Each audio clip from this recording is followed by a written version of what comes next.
জন্মাষ্টমীর দিনে ভগবান কৃষ্ণের জন্মদিবস পালন করি,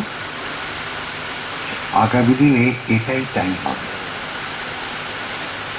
অর্থাৎ শ্যামাচন্দ্র বলে গেছেন আমি কৃষ্ণ, আমি মহাদেব, আমি চতুর্ভুজ নারায়ণ, এরকম অনেক কথা। তাহলে ওই অতীতের কৃষ্ণ যিনি জন্মাষ্টমীর দিনে মধ্যরাতে জন্মেছিলেন এবং তার জন্মের যে পরিবেশটাকে দেখানো হয়েছে সবটাই ক্রিয়াযোগের কথা। একটা একটা করে ভাঙতে গেলে দেখা যাবে ওই জন্মাষ্টমীর দিনের যা কিছু সবটাই ক্রিয়াযোগ। তিনি এই সেই কৃষ্ণই আবার এলেন এই কলিযুগের শেষে যুগ প্রবর্তক হিসেবে। তাই তার জন্মদিনটা এখন থেকে চলবে ধরো ৮০,০০০ বছর। যদি প্রশ্ন করো কেন ৮০,০০০ বছর, দেখো ভগবান কৃষ্ণ এসেছিলেন মোটামুটি আজ থেকে ৫,০০০ বছর আগে। তো তিনি তার যে জন্মদিনটা আজকে সমাজে পালন করা হয় এটা ৫,০০০ বছর ধরে চলে আসছে। আগামী দিন আরো কিছুদিন চলবে, কিন্তু তারপর যখন সত্যযুগের প্রভাব পূর্ণ মাত্রায় এসে যাবে তখন আর এসব থাকবে না। কারণ একই ভগবান যিনি শ্যামাচন্দ্র রূপে এসেছেন তিনি অতীতে শ্রীরামচন্দ্র রূপে এসেছিলেন ত্রেতা যুগের শেষে। তিনি এসে ত্রেতা যুগ থেকে দ্বাপর যুগে পরিবর্তন করে দিয়ে গেলেন, অর্থাৎ ৫০% মানুষ অন্যায় করবে এই দিকে ছেড়ে দিয়ে গেলেন। তিনি আবার পরবর্তীকালে দ্বাপর যুগের শেষে এলেন ভগবান কৃষ্ণ রূপে। তিনি এসে আবার কলিযুগের মধ্যে পৃথিবীটাকে ঠেলে দিয়ে চলে গেলেন। কলি মানে মন্দ, অর্থাৎ ক্রমান্বয়ে মন্দ যুগের মধ্যে ঠেলে দিয়ে গেলেন। কিন্তু শ্যামাচন্দ্র এলেন কখন? যখন টোটাল মন্দ যুগের শেষ, নিচের দিকে প্রান্ত সীমায় এসে গেছেন, আর মন্দের আর উপায় নাই, এবার মন্দের পালা শেষ। তাহলে মন্দ চলে গেলে কে আসবে? ভালো আসবে। তাই ভালোর দিকে তুলে দিয়ে গেলেন, ঊর্ধ্বগতির দিকে তিনি ঠেলে দিয়ে গেলেন। তাই একই ভগবান অতীতে দুইবার ক্ষত্রিয় রূপে এসেছিলেন, এবার এসেছেন তিনি ব্রাহ্মণ রূপে। কারণ ব্রাহ্মণেরই তো অনন্ত ক্ষমতা। ব্রহ্ম জাহানতি ব্রাহ্মণ, পৈতিধারী ব্রাহ্মণের কথা বলছি না, ব্রহ্ম জ্ঞান সম্পন্ন ব্রাহ্মণের কথা বলছি। আর শ্যামাচরণের পরিচয় ব্রাহ্মণ বললেও ভুল হবে। তিনি বলছেন আমি নিরাকার ব্রহ্ম, আমার রূপ থেকে জগতের প্রকাশ। তাহলে যিনি নিজেই ব্রহ্ম তাকে আমি ব্রাহ্মণ কি করে বলবো? আবার দেখা যাচ্ছে তিনি বলছেন আমার অনন্ত ক্ষমতা, যা ইচ্ছা তাই করতে পারি। কেউ বলতে পারে? কোন মানুষের পক্ষে যেটা বলা সম্ভব? তাই একটু একটু করে বলতে বলতে তিনি বলছেন আমি কৃষ্ণ, আমি মহাদেব, আমি চতুর্ভুজ নারায়ণ, আমি আদি পুরুষ ভগবান, স্বয়ং ভগবান। আমার রূপ থেকে জগতের প্রকাশ, সর্বব্যাপী আমি আছি, আমি ছাড়া এই জগতে কিছু নাই, আমি একমাত্র পুরুষ, আমি নিরাকার ব্রহ্ম, আমি নাই তো কিছু নাই, সবার ভেতরে কুটস্থ রূপে আমি আছি, এইভাবে সব দেহ আমার, हम चुराए कोई नहीं। এই যে অনন্ত বিশ্ব ব্রহ্মাণ্ড যে সৃষ্টি সেটা তাঁর রূপ থেকে এসেছে। কি ভয়ঙ্কর ব্যাপার! তাহলে এনার রাজত্বকাল কতদিন? রামের রাজত্বকাল এখন পর্যন্ত 15,000 বছর। আমরা 30 সেপ্টেম্বর 3 আর 0, 3 কি পাচ্ছি? ইরা পিঙ্গলা সুষুম্না, সত্য রজতম। এই যে 3 চলে যাক, গিয়ে শূন্য আসুক, 3 চলে যাক, থাকুক শূন্য, তাহলে হবে আনন্দ, তাহলে পৃথিবী পাবে রক্ষা। তাই তার দেহত্যাগ 30শে আগমন 30শে সেপ্টেম্বর। আর দেহত্যাগটা কবে? মহাষ্টমীর সন্ধিক্ষণ। এই সন্ধিক্ষণ প্রতি মুহূর্ত হচ্ছে, একটা সেকেন্ড যাচ্ছে আর একটা সেকেন্ড আসছে সন্ধিক্ষণ, একটা মিনিট যাচ্ছে আর একটা মিনিট আসছে তখন সন্ধিক্ষণ, একটা ঘন্টা যাচ্ছে আর একটা ঘন্টা আসছে তখন সন্ধিক্ষণ, একটা দিন যাচ্ছে আর একটা দিন আসছে সন্ধিক্ষণ, একটা মাস যাচ্ছে আর একটা মাস আসছে, একটা বছর যাচ্ছে আর একটা বছর আসছে, একটা যুগ যাচ্ছে আর একটা যুগ আসছে, সব সময় সন্ধিক্ষণ চলছে। আরো বেশি সন্ধিক্ষণ কি চলছে জানো? এই যে আমরা শ্বাসটাকে টেনে নিলাম, আবার ঠিক ছেড়ে দেবার পূর্ব মুহূর্তে আর একটা সন্ধিক্ষণ, আবার যখন শ্বাসটাকে ছেড়ে দিলাম আবার টেনে নিচ্ছি আর একটা সন্ধিক্ষণ। দেখো, সন্ধিক্ষণের উপর আমি দাঁড়িয়ে আছি। শ্বাসটা ছেড়ে দেওয়ার পরে যদি আর নিতে না পারি, মৃত্যু। কিন্তু যদি শ্বাসটাকে আবার আমি পুনরায় নিতে পারি, তাহলে আমার জন্ম। তাহলে জন্ম আর মৃত্যু প্রতি শ্বাসের ক্ষণে ক্ষণে চলছে। তাহলে এই যে আগ্নেয়গিরি অবস্থার মধ্যে আমরা দাঁড়িয়ে আছি, এখানে আজকের দিনে আমাদের এইটা স্মরণ মনন করতে হবে যে হে দয়াল শ্যামাচরণ, তুমি যে আমাদের যা দিয়ে গেছো না, তাকে পৃথিবীর সমস্ত সম্পদ দিলেও আমরা তার মূল্যায়ন করতে পারবো না। তাই যোগীরাজ নিজেই বলেছেন, আমি তোমাদের জন্য যা দিয়ে গেলাম এর সর্বশ্রেষ্ঠ, এর উপরে আর দেবার কিছু নাই। তোমরা ক্রিয়াবান, ক্রিয়া করো, ক্রিয়া করলে মঙ্গল, না করলে অমঙ্গল। কে বলছেন?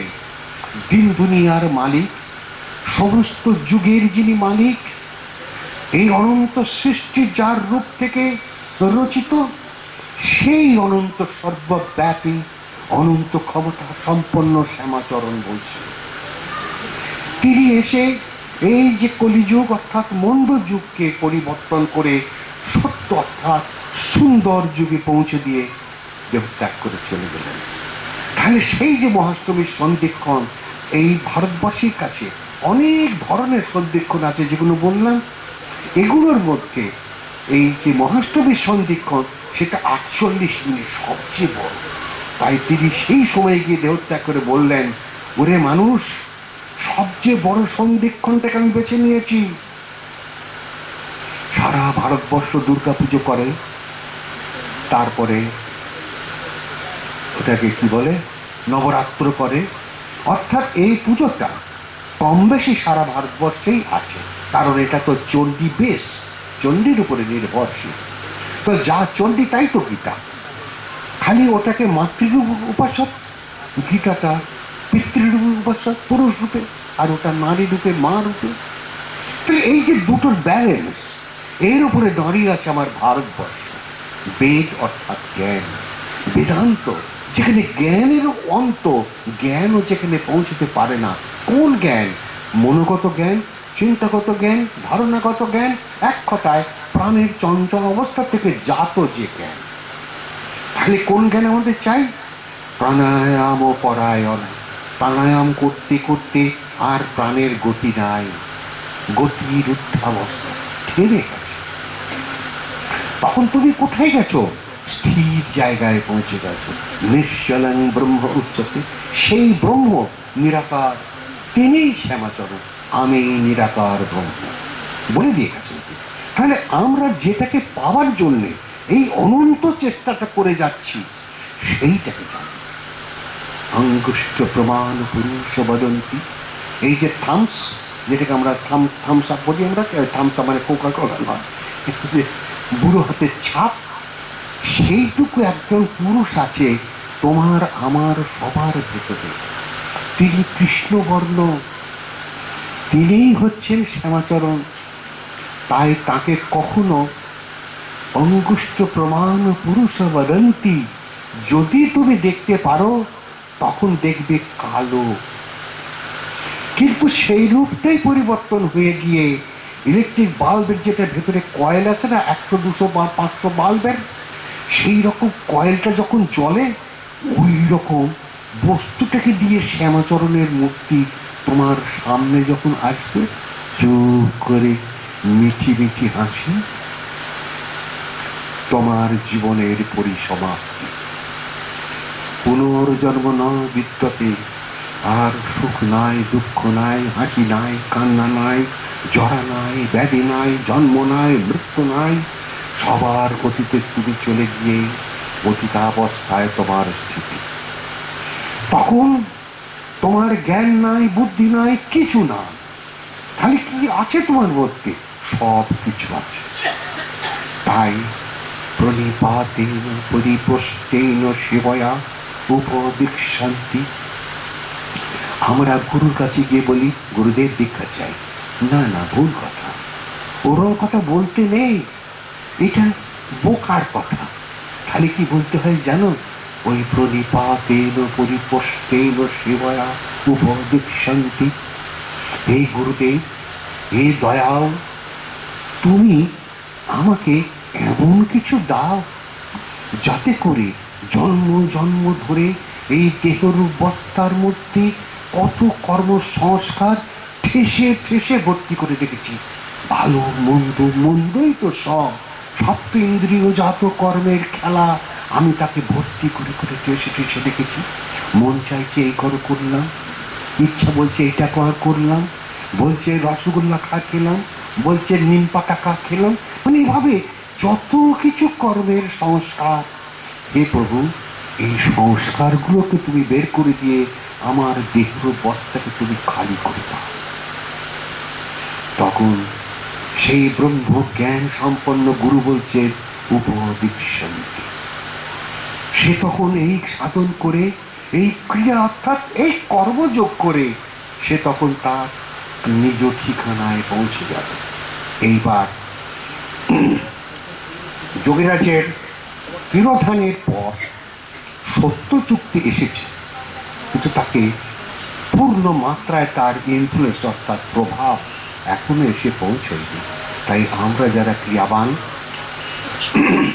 যদি এরকম একটা প্রতিজ্ঞা করি, ধরো তুমি 200 প্রাণায়াম করেছো এক আসলে বসে।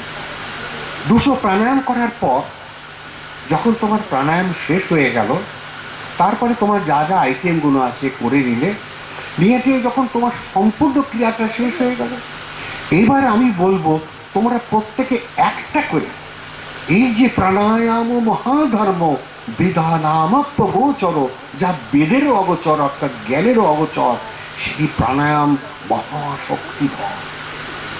সেই একটি প্রাণায়াম তোমরা করে প্রত্যেকটি ক্রিয়াবান প্রত্যেকে নিজে নিজে ঘরের মধ্যে বসে একটি প্রাণায়াম সবার শেষে করে ভগবান শ্যামাচরণের শ্রীপাদ পদ্মে অর্পণ করো। করে বলো, প্রভু, এই দিন দুনিয়ার মালিক তুমি। অনেক আমরা অন্যায় দেখলাম, আর যে সহ্য হয় না প্রভু। এই একটি প্রাণায়াম তোমার চরণে দিলাম, আমার তো দেবার কিছু নাই। এই পৃথিবীর সবকিছুর মালিক তো তুমি, তোমাকে আমি কি দেব? ফুল দেব বেকার, নৈবেদ্য দেবো বেকার, প্রার্থনা করবো বেকার, কি করব তোমাকে নিয়ে? কি তোমাকে আমি দেব? আমার দেবার কিছু নাই। কাজে তোমার ফুল দিয়ে তোমারই পুজো করি।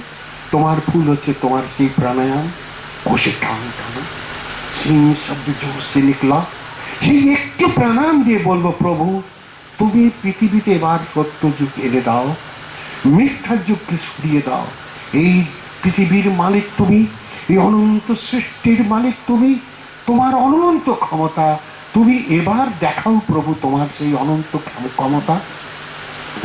আমরা মানুষ জ্বলে যাচ্ছি, আর পাচ্ছি, আর মায়ের বুকের ক্রন্দন সহ্য হচ্ছে না।